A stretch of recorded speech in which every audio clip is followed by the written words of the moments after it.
Tonight on Capitol Journal, the commission overseeing Alabama Public Television votes to remain with PBS after hearing from the public.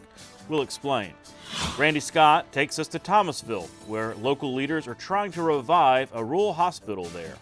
And Alex Engel reports from Washington on how Alabama's delegation voted on releasing the Epstein files. Joining us in studio this week, Sonny Brasfield from the Alabama Association of County Commissions talks about the online sales tax. Kim Lawkis from Feeding Alabama discusses the impact the government shutdown had on food banks. And APT Executive Director Wayne Reid explains that PBS funding issue in detail. It's all next on Capitol Journal.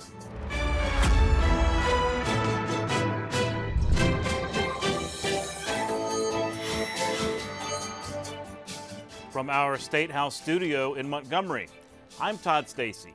Welcome to Capitol Journal. Leading the news this week is, well, Alabama Public Television.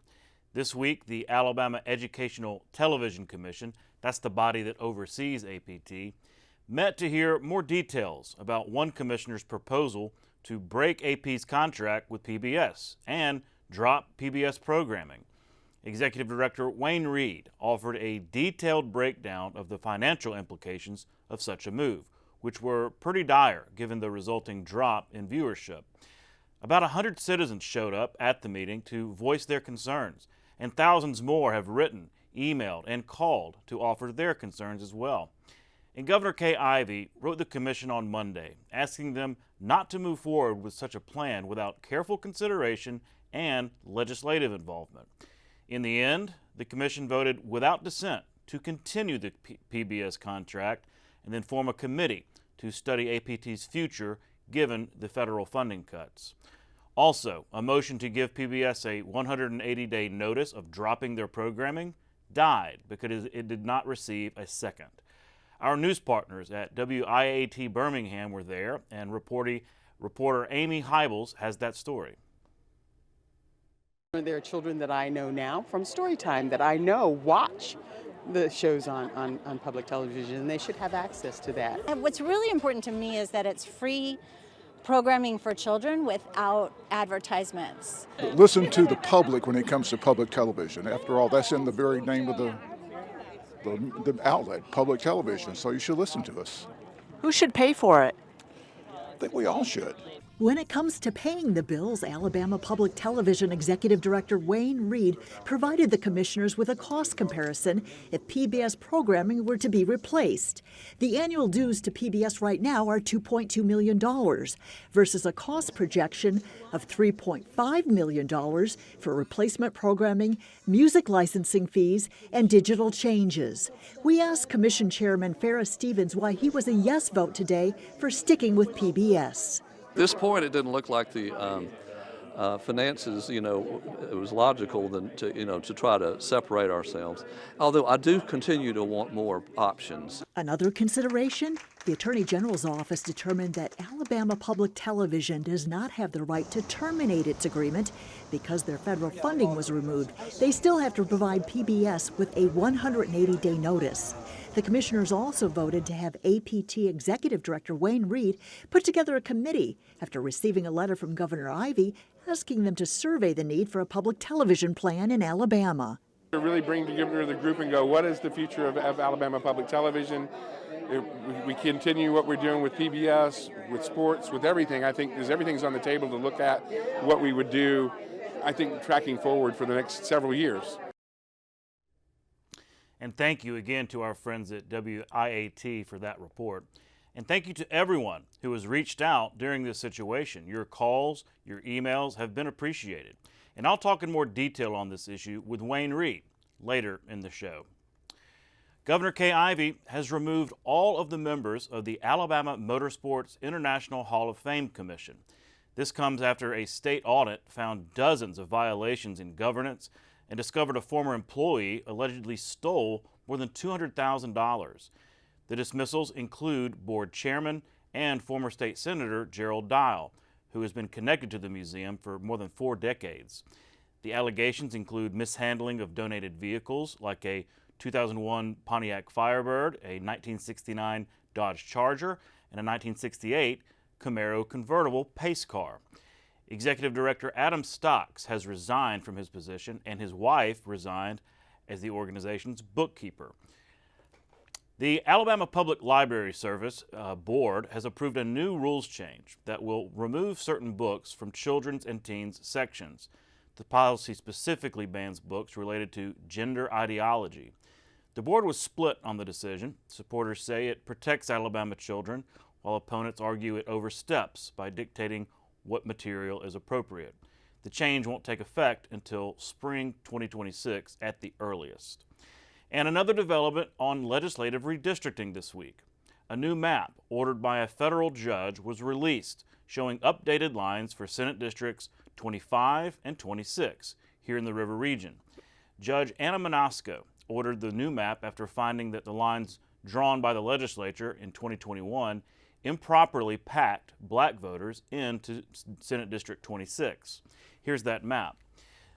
That Senate 26 district is held by State Senator Kirk Hatcher, a Democrat, who will now represent large portions of Elmore County. District 25, held by Republican State Senator Will Barfoot, loses all of its Elmore County territory, but picks up sections of West Montgomery while continuing to stretch down all the way to Crenshaw County. These are the districts that will be on the ballot in 2026 unless a court intervenes. And Alabama Attorney General Steve Marshall has said his office is looking at an appeal. The University of Alabama System Board of Trustees recently approved the creation of a new School of Leadership and Policy at UA, a move officials say will expand the university's role in preparing future civic leaders and policymakers. The school will offer a Bachelor of Arts in Public Policy and a Master of Public Policy, beginning in fall 2027. And there are plans to add more degrees and certificates in the future. U.S. Senator Katie Britt, a 2004 UA graduate, said the new program is, quote, a bold step to help young leaders become future policymakers and public servants. Turning to Washington, where Congress overwhelmingly voted to release the Epstein files after President Trump reversed his decision on the matter. Also, the House unanimously repealed a provision that would allow Senator Tommy Tuberville and others to sue the government over investigators obtaining their phone records. Alex Engel reports from Capitol Hill, recapping this week in Congress and how the Alabama delegation was involved. Republicans and Democrats were united this week in releasing the files related to the late sex offender Jeffrey Epstein. All of Alabama's congressional delegation supported the release. The House passed the measure Tuesday, and just hours later, so did the Senate. We want to make sure that there is justice for these individuals and that there is absolute accountability. The votes came after President Donald Trump endorsed the bill despite railing against it for months. Some survivors of Epstein joined the bill sponsors in front of the Capitol Tuesday to urge action on the measure. I was a child. He stole a lot from me. Trump signed the bill Wednesday. The legislation compels the Department of Justice to release all information related to Epstein within 30 days. Congressman Dale Strong told me on Tuesday he's been saying for months to release the files. This is what he said back in July. Release the Epstein files. He was a threat. He was a sick individual, but I believe the American people deserve to know. Also this week, the House unanimously repealed a provision that was tucked inside the funding bill that reopened the government.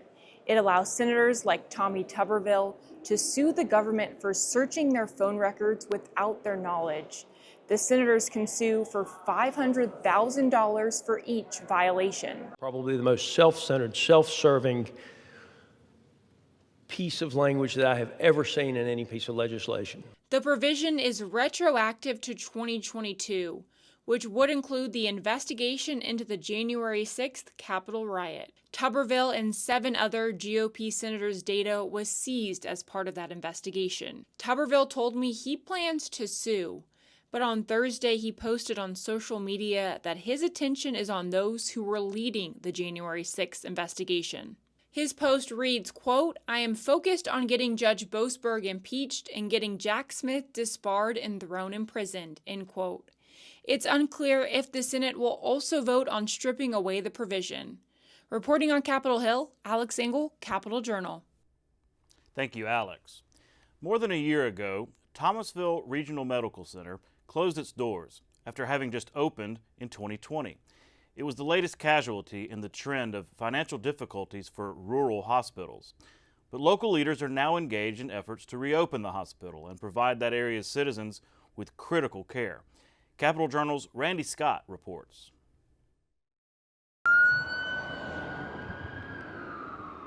This ambulance is on an emergency run in Lowndes County, Alabama, near the Black Belt region. Whatever the emergency is, it will take a road trip to get there, mainly due to a shortage of hospitals and medical facilities in this area equipped to handle emergencies. Some, such as the Thomasville Regional Medical Center, are closed.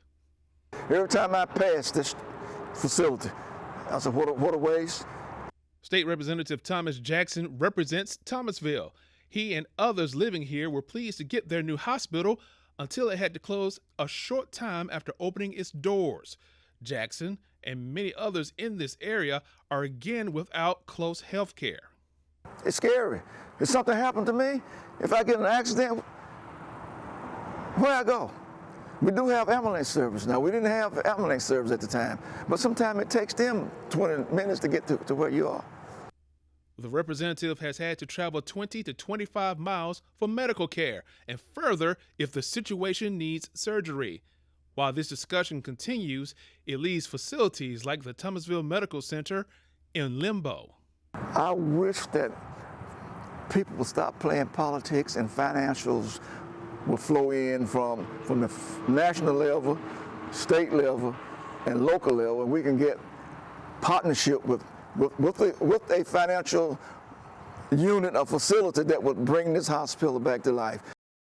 Sometimes barriers to health care aren't walls at all, they're roads. With the closing of hospitals around Alabama, many people have to find themselves traveling to get the health care they need. Add that to closing hospitals, you can see why many say this is a growing emergency for the state.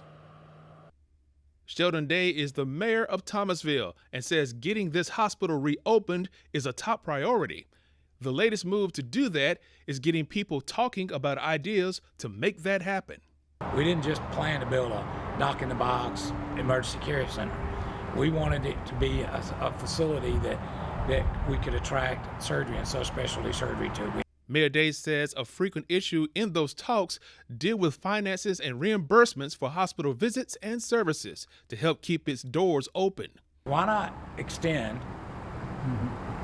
the credits at least for a year or more with some minor changes, if they want to make some minor changes, so that we can begin opening up the real conversation that needs to be had. He adds those talks have generated optimism. There has been some efforts over the last couple of years, Republican and Democrat, I would say bipartisan, looking at that very heavily about what we could do. Not only does this facility help heal people, it's an economic engine for this area, providing people with jobs and helping to attract other businesses to this region to operate here. The wage rate, reimbursement rate for CMS, Center for Medicaid Services, is the lowest. Now, I do know that they're working on a fix for that. In Montgomery, Randy Scott, Capitol Journal. Thank you, Randy. And we'll be right back with Wayne Reid. You won't want to miss that. Stay with us. You can watch past episodes of Capitol Journal online anytime at Alabama Public Television's website, aptv.org. Click on the Online Video tab on the main page. You can also connect with Capitol Journal and link to past episodes on Capitol Journal's Facebook page. The USS Alabama is a World War II-era battleship that first served in the Atlantic Theater, but was better known for helping to take Japanese-held islands in the Pacific between 1943 and 1945. During the Battle of the Philippine Sea, the Alabama's state-of-the-art radar alerted the fleet to incoming aircraft, providing the Americans enough time to scramble fighters and decimate the attacking force. Later, the Alabama served during the Battle of Leyte Gulf and anchored in Tokyo Bay to unload Allied occupation forces. In 1964, the state of Alabama took possession of the battleship. Alabama school children raised $100,000 in nickels and dimes to help bring the ship to Mobile and create Battleship Memorial Park. The park features the Alabama, the World War II era submarine USS Drum, and an American military aircraft collection. Battleship Memorial Park is one of the state's most visited attractions. Welcome back to Capitol Journal. Joining me next is Wayne Reid, Executive Director of Alabama Public Television. Boss, thanks for coming on the show. Thanks for having me, Todd. It's been a little bit of a crazy week. Been a bit of a week, Yeah. Hasn't it? Well, that's the thing. We've that's why I wanted to have you on. The commission, the Alabama Educational Television Commission, Correct. met this week, made some decisions. I think people were reassured that Alabama Public Television is keeping with the contract with PBS, and I think it was a good outcome. But this has been a long development. I was hoping that you could share with our viewers, kind of start from the beginning. Where did this conversation start, and why are we even here? Well, I was approached by a few commissioners back in October to investigate how quickly could we get out of PBS content and switch over to solely independent and not have any affiliation with PBS. Could we do that in a couple of months? Could we do that in 90 days? Back in October. And so I started looking at it, just simply saying, I think this could be very difficult. There's a lot of things were tied into PBS. I think that came out in the meeting, but really kind of got that started as I was looking at it. And then about a week and a half later, we had our commission meeting. And right before that meeting, I was reminded by our CFO that we have our PBS bill coming due at the end of November. Which means APT pays PBS for the 90% of the programming that airs on APT, right? A great big chunk. I mean, I wouldn't even say it's all just programming. It's infrastructure. It's our music rights. It's a ton of stuff that come within that PBS membership. So that first payment was coming due at the end of November, and not knowing the direction that the commission was kind of leading, I brought up in the meeting to the commission, the chairman. I said, "Hey, we need to know if we need to pay this PBS bill at the end of November. If we're really going to proceed with, you guys want to head this direction. This is the direction the commission wants to head to separate from PBS. I recommend not paying it, and we'll negotiate with PBS on the back end. But it's better to not give them the money and ask for it back." So I said, "Which do you want me to do? You want to pay the bill or not?" And that's when it kind of came out from that conversation. It came out in the commission meeting, and then. From there, they voted to have the meeting that we had this last Tuesday to follow up with that, and that had me do further investigation as to what it would cost, what were the hard costs, so that everybody on the commission could see what that would look like. Sure. But I think what you just said is an important clarification, because I've been getting all kinds of questions about this. Like, why would APT do this? It's not like we concocted this as a staff. No. Yeah. But there's a commission that oversees, appointed by the governor to oversee public television. Correct. And it came from a couple of members. Yeah, a couple of members from that commission had asked me to take a look at this. They were really said that there was a strong feeling within the commission that this is the direction maybe we should be heading, and so hey, let's look at this, and really how fast could we potentially do it, make that separation. So that's really, it didn't come from the staff, didn't come from anything like that. It really came from an investigation and some asking from the commission. Well, what that resulted in, because at the meeting, and I was there, and I didn't say anything, but I was taking in all of your presentation, which was detailed and thorough about all the financial reasons why it's a bad idea. It would just be very difficult for APT to even exist without that partnership with PBS. But even more importantly, well, first of all, that was very thorough.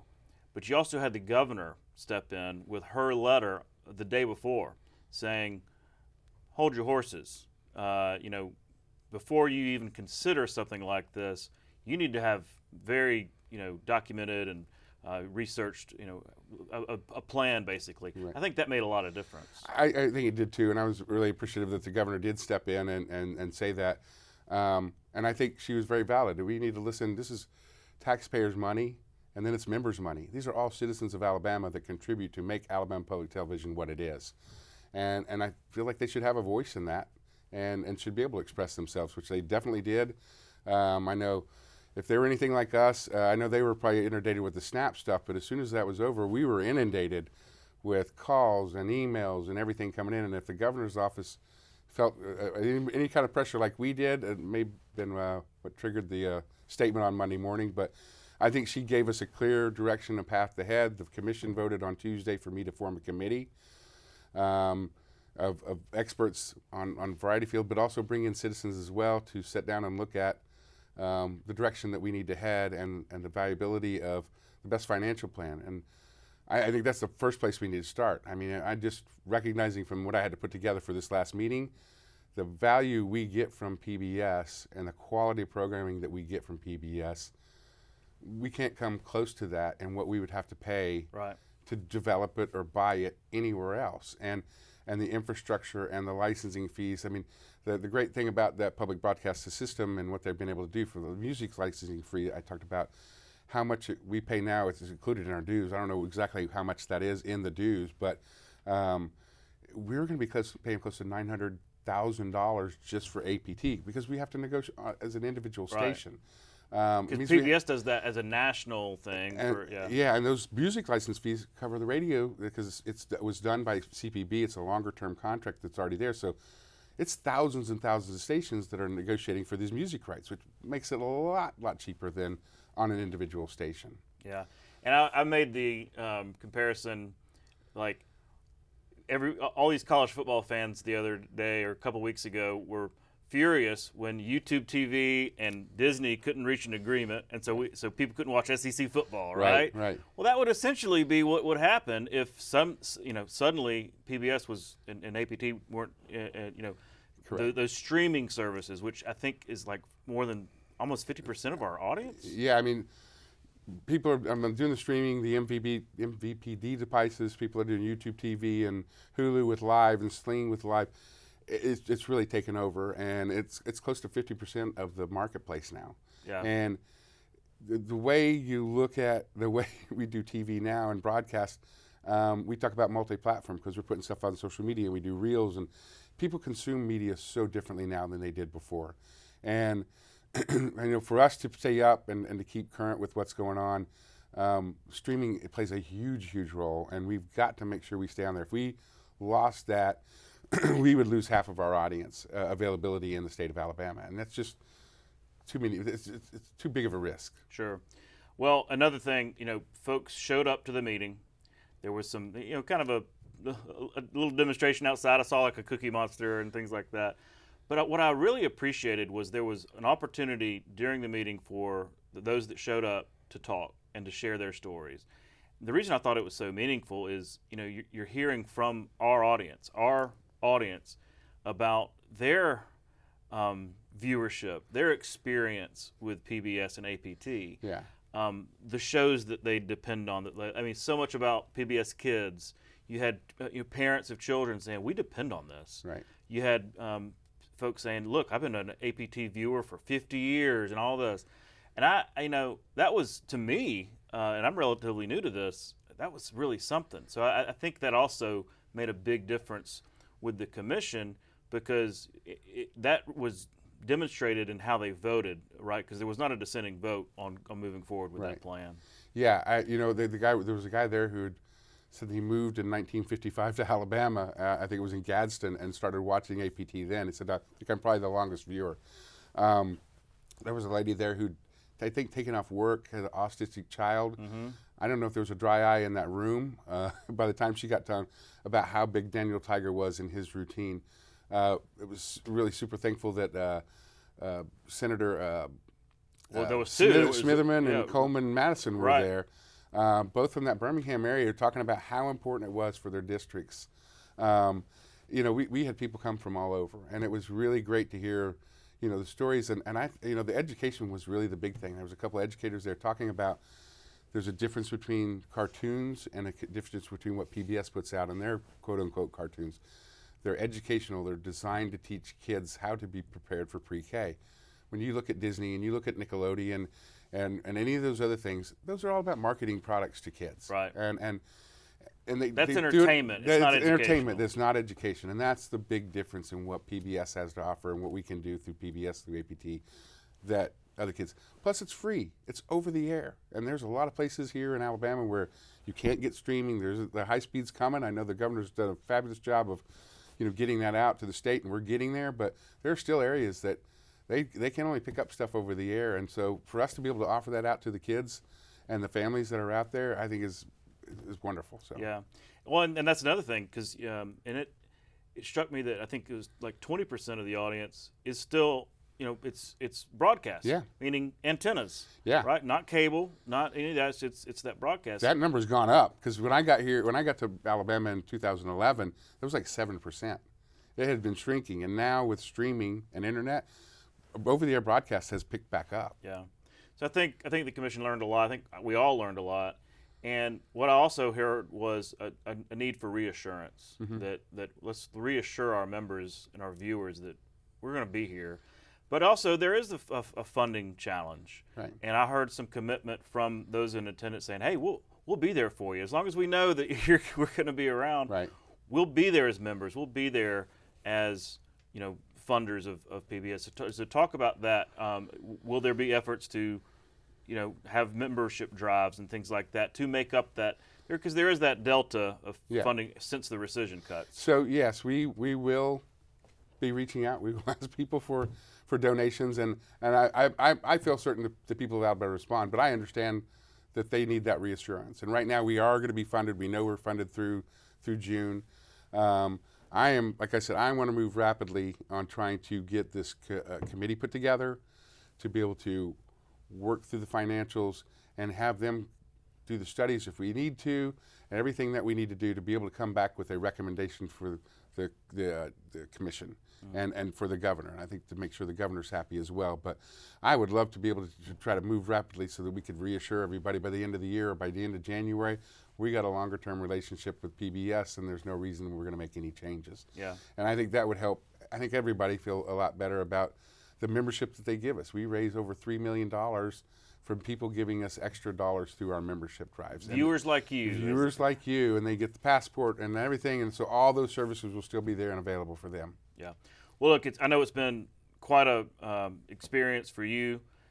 Thank you for what you've done. Like, I just learned a lot through this whole experience. And behind the scenes, so many lawmakers reached out, so many people reached out just asking what's going on. I know that so much communication happened.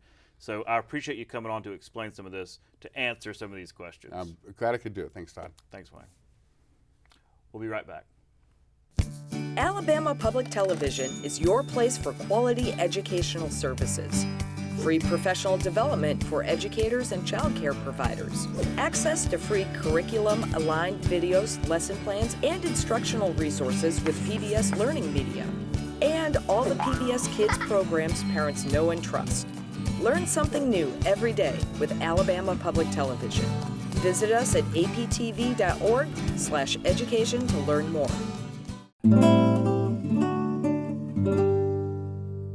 The Fort Toulouse site was declared a National Historic Landmark in 1960, today known as the Fort Toulouse-Jackson State Park.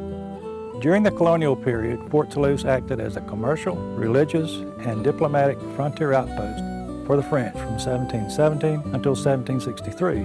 It was one of a series of forts built by the French to protect their holdings in French colonial Louisiana from British infringement during the 18th century. Fort Jackson played a major role in the Creek War of 1813 and 14, when General Andrew Jackson and the U.S. Army used Fort Jackson, built on the old site of Fort Toulouse. On August 9, 1814, after their defeat in the Battle of Horseshoe Bend, the Upper Creeks surrendered to the United States in the Treaty of Fort Jackson, effectively ending the Creek Wars. 19 million acres of Creek lands were thus open for settlement, resulting in Alabama becoming a state only 5 years later. You're watching Alabama Public Television, celebrating 70 years of service to Alabama.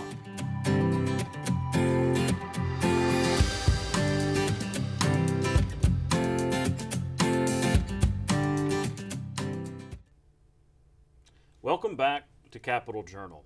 Joining me next is Sonny Brasfield, Executive Director of the Association of County Commissions of Alabama.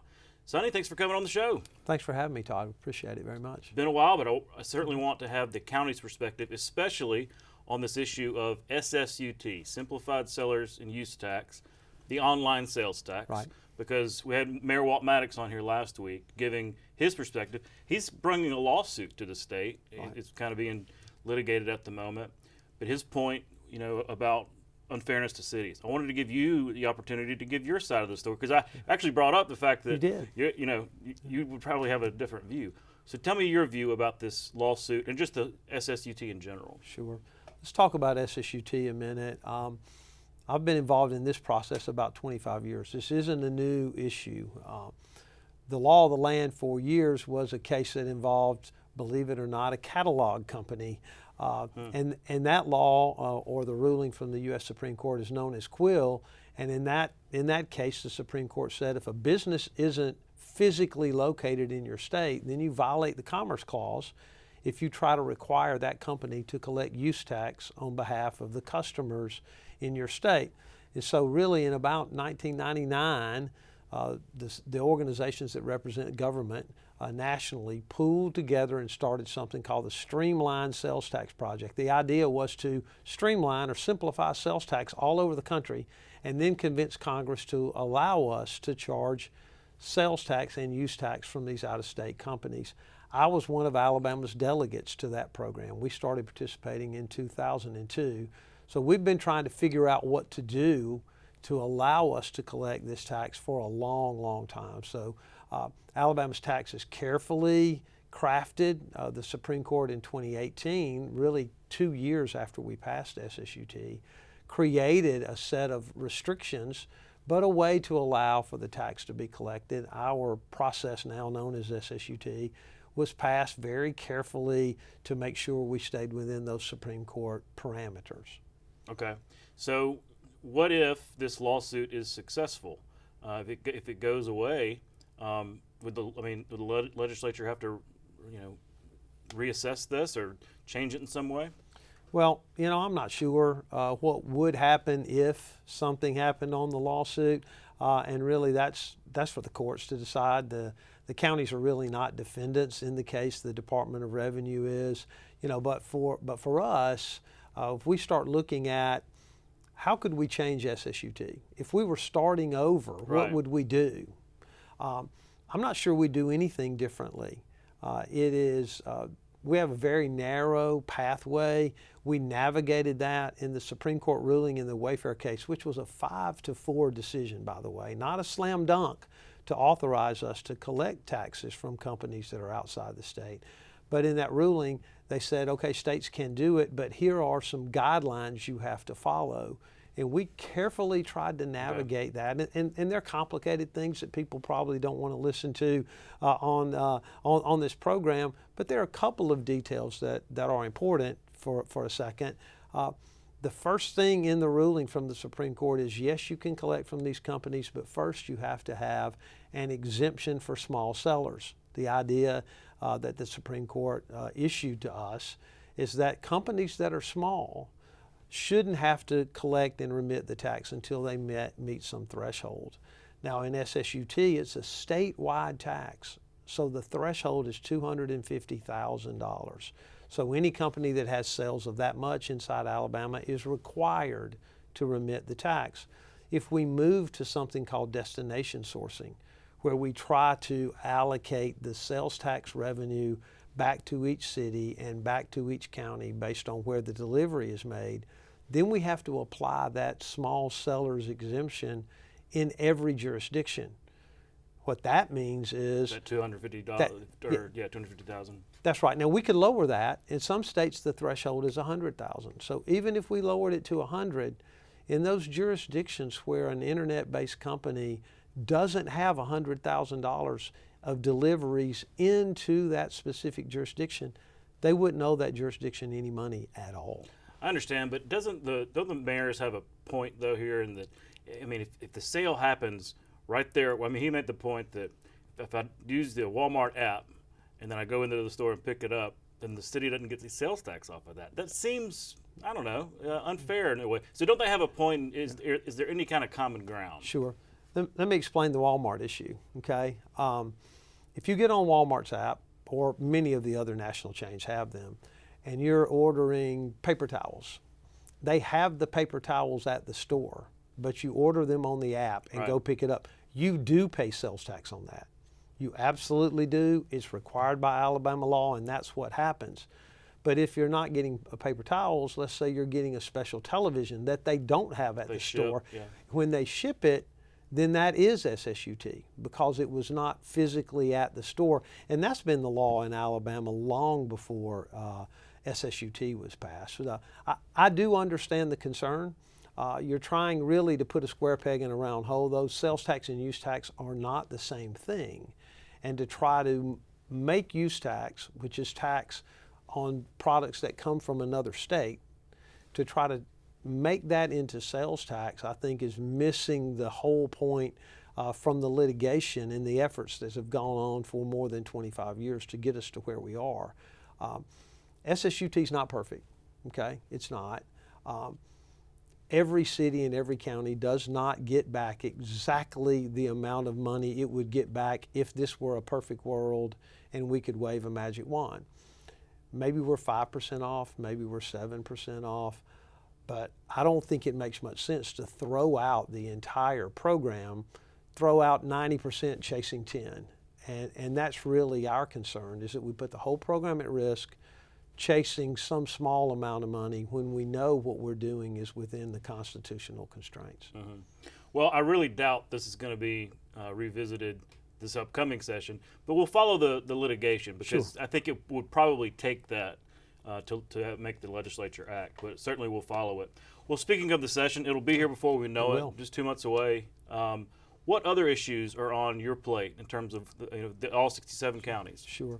Well, this is an election year session, and so we spend a lot of our time during the first 3 years trying to tackle some of the things that are more significant, and I think many groups will be working on some cleanup issues, and we will as well, some changes to business license, some changes to the bid law, but significantly we're very concerned about emergency medical services in rural Alabama.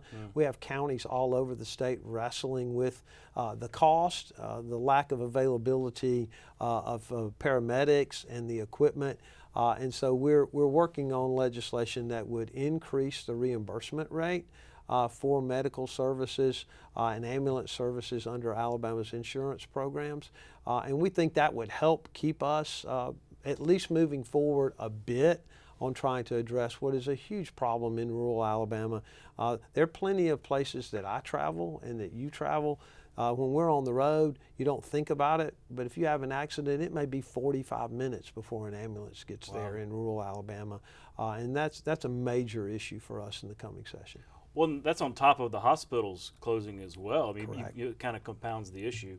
Well, relatedly, I know mental health is on the minds of a lot of people, including the mayors. He talked about this. Talk about y'all have some kind of specific things here, because thinking about county jails and some of these crisis centers, the commitment law that got changed a few years ago, how are the counties dealing with the mental health challenges that we're facing these days? Certainly. It's one of those issues that touches all of us. And it's also one of those issues for which there's not a solution. There's not a magic bullet of one thing we can do in Alabama. I think we have to do a host of things. We did make some changes in the commitment law. I think that's improving a bit, but only a bit. We have a whole lot of work left to do. We're one of the national leaders in a program called Stepping Up. It's a national initiative to put a mental health official in every county jail to assess every inmate that comes in, to put them in touch with people once they're released to make sure that they continue to get services. We're working to get some additional money in the budget so that the last few counties that are not in that program can join, and that'll be one of our focus efforts in the coming year, so that we can get those programs in every single jail in Alabama. Such a large percentage of the inmates, just as the mayor said, that are in county jails come there with an issue that's directly related to mental health. Yeah, and they need treatment, not just convictions and things that's like right. that. We're out of time. Sonny Brasfield, 67 counties, one voice. Thank you. I appreciate you sharing that here on Capitol Journal. Thank you very much. Thanks. We'll be right back. You can watch past episodes of Capitol Journal online anytime at Alabama Public Television's website, aptv.org. Click on the Online Video tab on the main page. You can also connect with Capitol Journal and link to past episodes on Capitol Journal's Facebook page. The quilters of Gee's Bend are world-renowned for their traditional quilt designs. The inhabitants of the small Alabama river town are mostly descendants of enslaved African Americans. Gee's Bend has demonstrated a persistent cultural wealth in the vibrant style of its quilts. Quilt making has a long history in Alabama, and there are no finer examples of this art form than the motifs and craftsmanship of the quilts of Gee's Bend.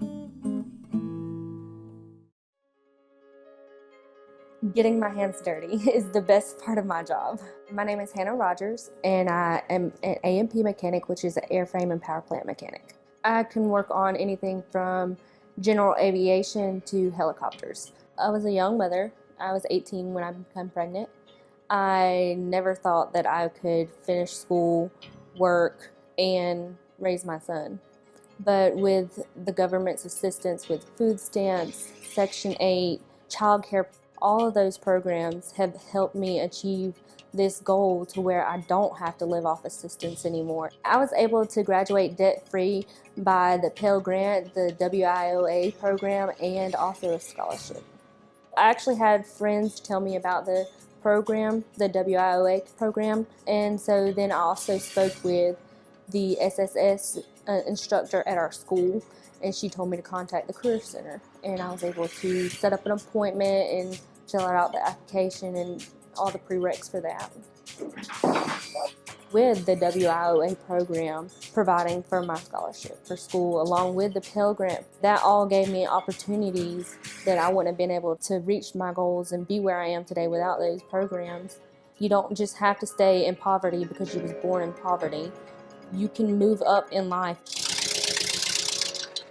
Just because you don't have the money doesn't mean that you can't get there. There's a lot of opportunities out there. There's scholarships, there's programs, there's people. You just have to show that you're willing to do the hard work. I was determined. I refused to allow anything to stop me. Welcome back to Capital Journal. Joining me next is Kim Lawkis, the Chief Operating Officer of Feeding Alabama. Kim, thanks for coming on the show. Todd, thank you for inviting us. Yeah, well, and making the drive up from Mobile. Yes.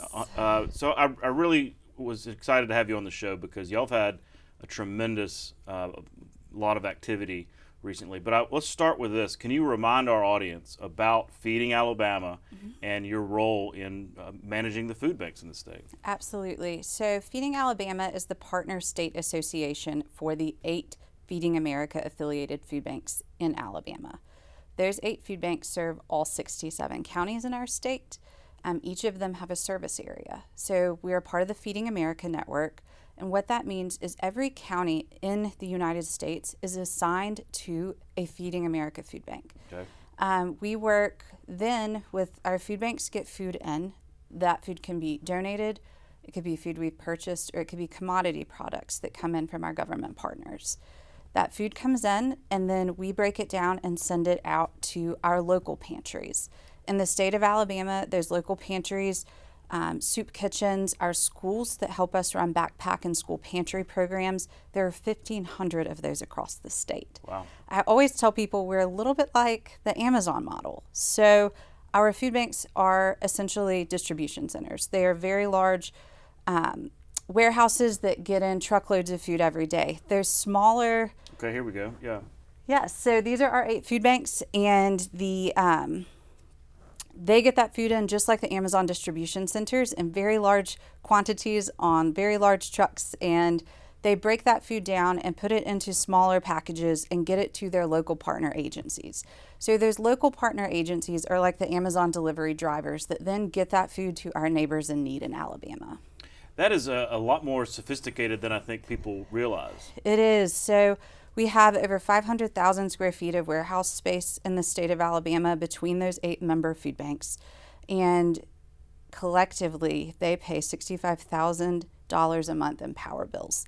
So there's a lot that goes into them being able to take in food, keep it safe, keep it fresh, and get it out to the neighbors in need through those smaller partner agencies. Talk about the issue of hunger in general, because I think a lot of us, and especially around the holidays, it's important to remind us, we probably take it for granted because, you know, I'll go to the grocery store and it's, you know, it's kind of no big deal. But it is really an issue in Alabama and across the country. Talk about the issue of hunger and how the food banks are meeting that need. Absolutely. So in our state, there are about 750,000 Alabamians that rely on SNAP. 1 in 6 adults is facing food insecurity, 1 in 12 seniors. And when we look at the stats for children, it's 1 in 5 kids are food insecure. So what we do as our food bank network is work with our local communities in identifying those neighbors in need and making sure they're connected with the food resources they need. One of the really big pushes that we've had recently, and I think just across the country, everyone wants to make sure we're connecting, those food banks are connecting the neighbors in need with access to healthy food. There's been a really big push with produce, fresh produce, local produce from farmers in our state.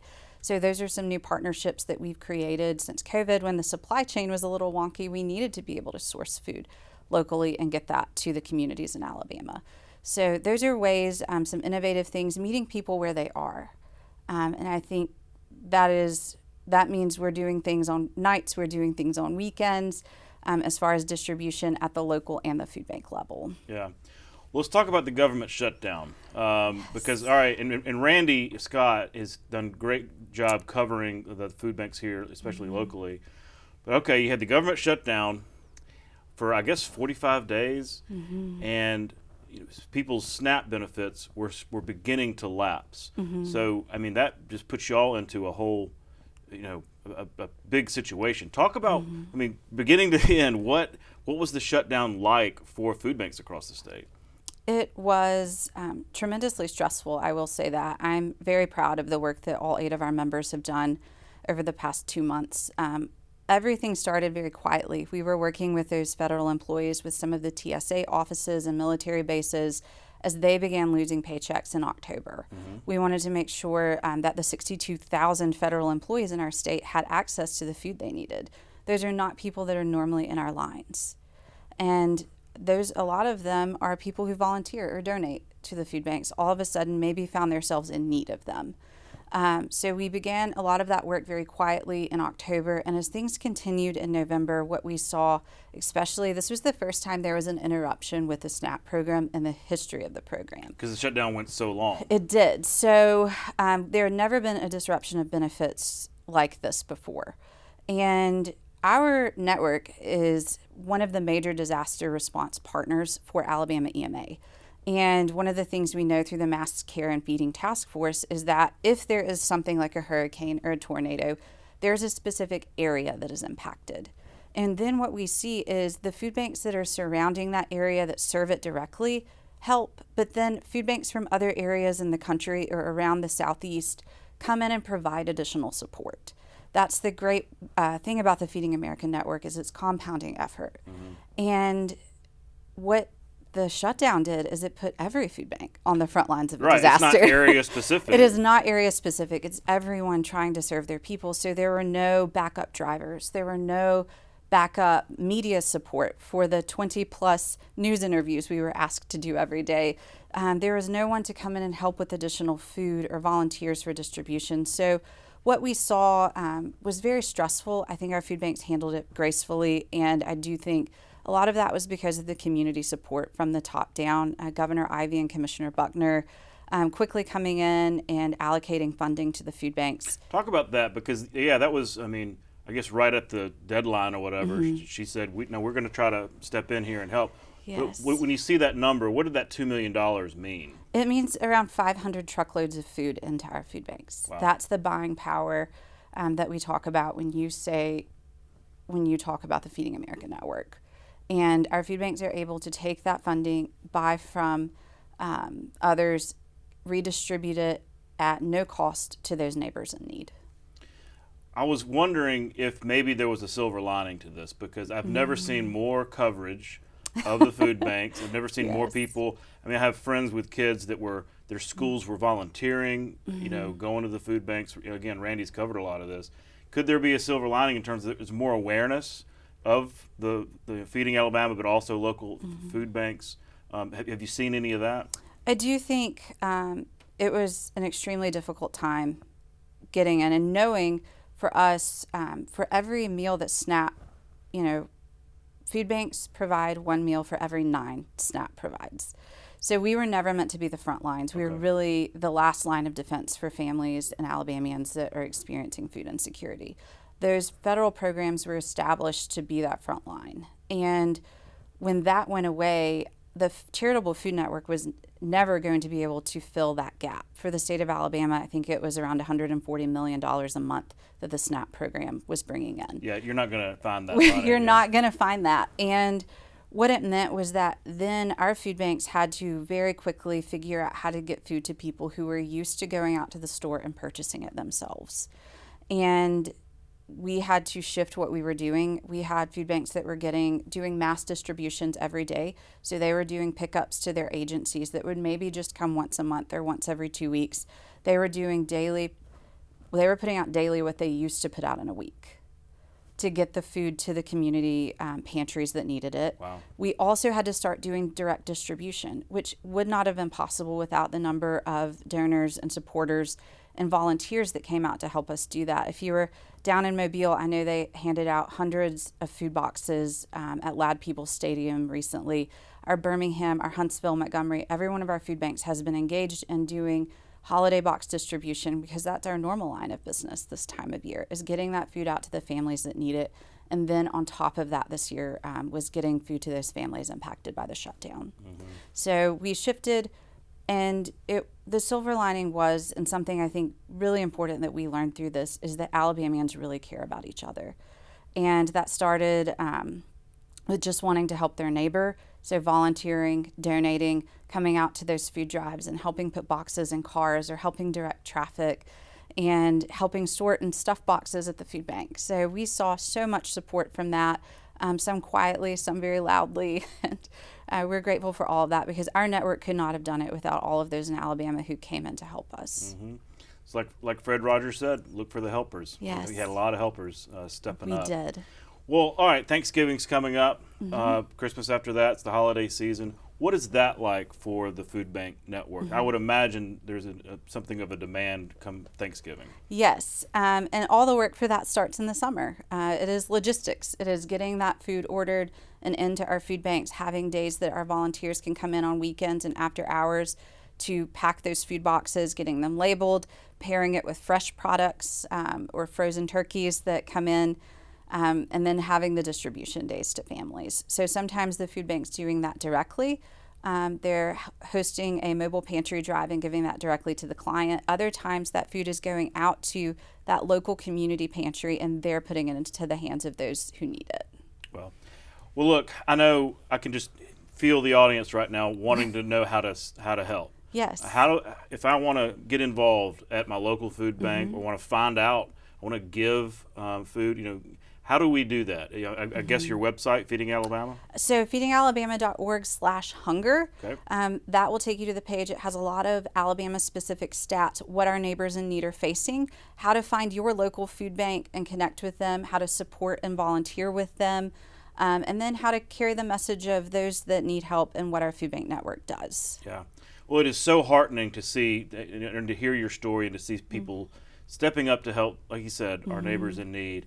And thank you for your work. I know it's been a lot, but please pass that along to your team as well. It's so important. We take it for granted too often, but thanks for coming and sharing the good work of Feeding Alabama. Absolutely. And we just want to say a very special thank you to all of those who came out and helped our network, specifically Governor Ivey and Commissioner Buckner, who I do think when you talk about silver linings, that is one of them, how quickly they acted once the government shutdown ended to get benefits out, to support our food banks during that, to all of the donors, foundations, volunteers. We could not have done it without them. Yeah. So thank you to all of those people who came out and helped our network through this shutdown and continue to help us through this holiday season. Absolutely. Have a feeling they're watching right now. I hope so. Thanks again. Yes, thanks, Todd.